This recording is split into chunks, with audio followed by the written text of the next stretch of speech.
O que eu queria começar falando hoje, trazendo o tema dessa aula 5, começar falando desse que faz, né? Quem é esse que faz a prática? Quem é esse que se coloca a fazer o que é feito? E eu tenho dado uma atenção e uma importância grande para esse aspecto do observador, né? Quem é esse por trás do que é feito? Quem é esse que observa o que é feito? Né? A gente falou bastante disso na semana passada. A gente falou, né, teve um tema, né, na semana passada que era que quando as coisas começam a acontecer espontaneamente, é necessário menos esforço. E aí, através, né, dessa possibilidade de fazer menos esforço, se abre a possibilidade de se aproximar, se observar quem é esse que faz o que está sendo feito. Mas o que eu quero trazer hoje é para esse que faz, né? Então a gente vai manter o foco no observador, mas trazer também a atenção para o ator, para esse que faz. Eu falei também na semana passada que a nossa prática é como se fosse um palco onde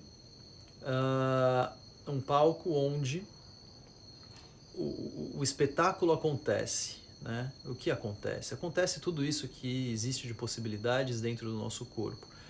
Mas ator, diretor e espectador são a mesma pessoa, né? E a gente tem falado muito do espectador, mas hoje eu quero falar do ator, desse que faz, né? De nós. E trazer dois conceitos fundamentais. Um deles é o conceito de tapas. O conceito de tapas, que ele pode ser interpretado como austeridade, né? Em alguns textos, em alguns momentos. É claro que isso vai variando muito de acordo com cada momento da história do yoga, mas tapas também vai sendo associado à determinação, vai sendo associado a essa vontade, vai sendo associado a uma espécie de desejo, o desejo pelos resultados da prática, né? Essa vontade, essa intenção, isso também pode ser associado a tapas. Tapas literalmente significa aquecer, calor, né? O calor por atrito, aquecimento por atrito. E se a gente pensa que a tradição do yoga, né, lá de trás dos Vedas, ela é baseada nesses rituais védicos, esses rituais védicos todos, eles têm o fogo como elemento central. Então o fogo, para a tradição indiana, para a tradição do yoga, é alguma coisa de extrema importância, extrema relevância. Esse fogo, em um determinado momento, ele passa a se interiorizar. Então, no período panichádico, eu estou resumindo muito, né, essa passagem desse período da história do yoga, mas aquele fogo ritualístico no período védico, que era um fogo que servia para levar a palavra proferida nos hinos védicos, né, através do fogo, para que alcançasse as divindades, esse fogo ele passa a se interiorizar e o ritual passa a ser alguma coisa interna. E essa conexão, quer dizer, esse acesso à divindade, nesse período panichádico, mais ou menos 500 a.C., passa a ser alguma coisa feita através do próprio fogo interno. Esse próprio fogo interno, esse calor interno, está associado ao conceito também de tapas, determinação, vontade, desejo, nesse sentido da prática. Existe uma outra palavra muito importante dos Yoga Sutras de Patanjali, que é a palavra abhyasa, que também tem esse caráter de determinação em relação a uma prática persistente. Uma prática constante, uma prática persistente.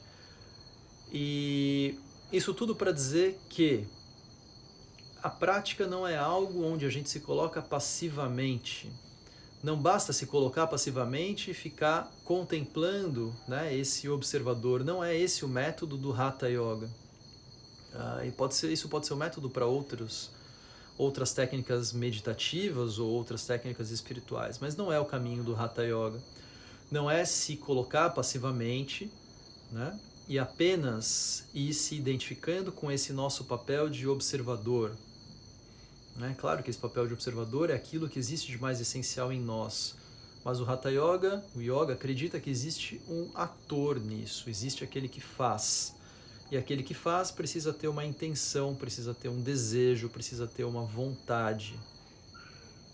Bom, então trazendo para o nosso aspecto prático, não basta vir para a prática do yoga, né? É necessário se colocar nessa intenção, nesse desejo de estar ativamente na prática. Vou fazer um paralelo. Alguém que vai a uma consulta médica. Essa pessoa vai à consulta e depois recebe uma prescrição. Vou usar uma consulta médica ayurvédica para ficar mais bonito. Então ela recebe uma prescrição de uma série de atividades dentro de uma rotina, alimentos que ela deve ingerir, outros que ela deve evitar, horários de dormir, horários de acordar. E se ela só foi na consulta, recebeu essa prescrição e não fez nada com isso, ela não vai ter nenhum efeito, nenhum benefício. De forma parecida acontece com as nossas práticas do yoga. Se a gente só vem para a prática e senta sobre o tapetinho, sobre o mat, mas não se coloca, né, não se posiciona com essa tomada de decisão, com essa intenção, com essa vontade de fazer aquilo que está, né, que é o objetivo de ser feito, os efeitos eles também vão escapar. Tá? Então é preciso que exista essa aproximação com aquele que faz, é preciso que exista a ação, é preciso que exista a intenção por trás de cada ação e é preciso que exista a observação de cada uma dessas ações. Tá? Quem tem a intenção, quem tem a ação é aquele que faz, quem observa tudo isso sendo feito é esse aspecto do observador. Os dois são igualmente importantes. Bom, era essa mensagem que eu queria passar no início da nossa prática de hoje. O asana tem muita relação com isso. O asana tem muito a ver com esse aspecto ativo de quem pratica. O asana é criar uma possibilidade de contemplação através da aquisição de uma postura, tá bom?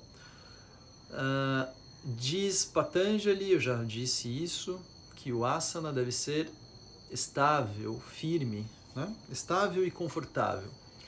Diz o Hatha Yoga, através do seu texto, um dos mais importantes, Hatha Pradipika, que o asana ele torna o corpo firme, leve e saudável. Então ele acrescenta esse aspecto da leveza que a gente tem falado também nessas práticas anteriores, através, né, da aplicação do tônus, onde foram dados vários exemplos da bailarina, do peão, das asas do pássaro, da cobra quando ela está pronta para dar o bote, quer dizer, então através da aplicação do tônus mínimo, necessário, adequado, essencial, né, como o que vem de essência, aquele tônus mais essencial, a postura se torna firme, leve e confortável.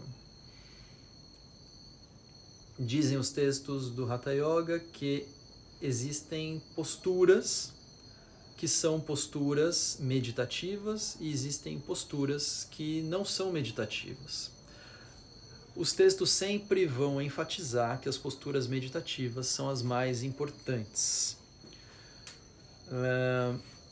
Diz, né, esses mesmos textos do Hatha Yoga, que existem 84 milhões de posturas.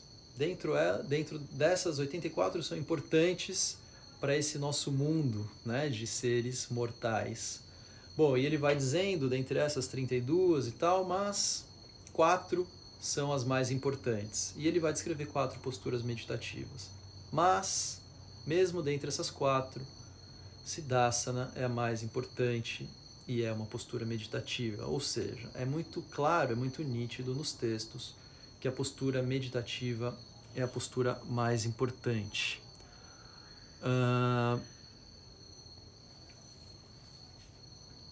Bom, mas e por que a gente faz outras posturas então? Né?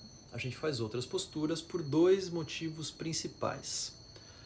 A gente faz outras posturas porque essas outras posturas nos ensinam a sentir o corpo de um jeito diferente. Né? Quando a gente se coloca numa postura de extensão, por exemplo, na postura da cobra, só na postura da cobra é que a gente vai sentir o corpo dessa forma, é que a gente vai sentir a coluna nessa posição, é que a gente vai poder sentir movimentos nessa determinada posição, é que a gente vai ter o abdômen apoiado no chão nessa posição, ou seja, cada postura nos ensina a sentir o corpo de uma forma muito específica, cada postura nos ensina a observar para onde a respiração se direciona. Né? Então, cada postura nos ensina a sentir o corpo, cada postura nos ensina a respirar de uma forma específica. Estou falando dessas posturas que não são as meditativas. Mas também essas posturas vão ajustando o nosso tônus corporal, essas posturas vão nos dando esse ajuste fino do tônus corporal, e essas posturas vão também nos preparando para as próprias posturas meditativas. Tá bom? Então elas têm um caráter mais, vamos dizer assim, educativo, no sentido de aumentar a sensibilidade do corpo, trazer percepções para partes muito específicas que cada postura vai trazer, e isso nos prepara para a postura meditativa.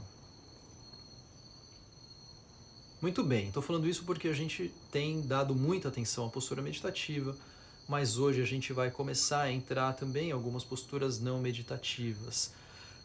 É muito importante esse passo, né? Então, assim, na postura meditativa a gente consegue aplicar o asana como conceito.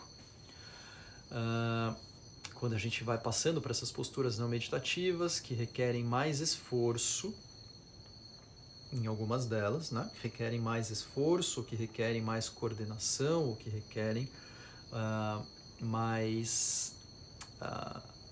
que requerem mais cuidado com o corpo, a gente não pode perder o conceito do asana que estava sendo aplicado na postura meditativa. Então, por isso a gente vai começar a nossa prática de hoje, retomando a postura meditativa, retomando os conceitos do asana que têm sido trabalhados, para depois a gente procurar transferir esses mesmos conceitos com essa mesma atenção, mantendo a conexão com esse nosso aspecto de observador, tá? Também nessas outras posturas que não são posturas meditativas. Muito bem. Então, foco, atenção nesse que faz, atenção nesse nosso aspecto do fazedor. Coloque uma intenção na sua prática de que você é o ator, né? Você toma a decisão do que está sendo feito. Existe uma ação, existe uma intenção e existe uma observação. Tá? E nós somos responsáveis por tudo isso.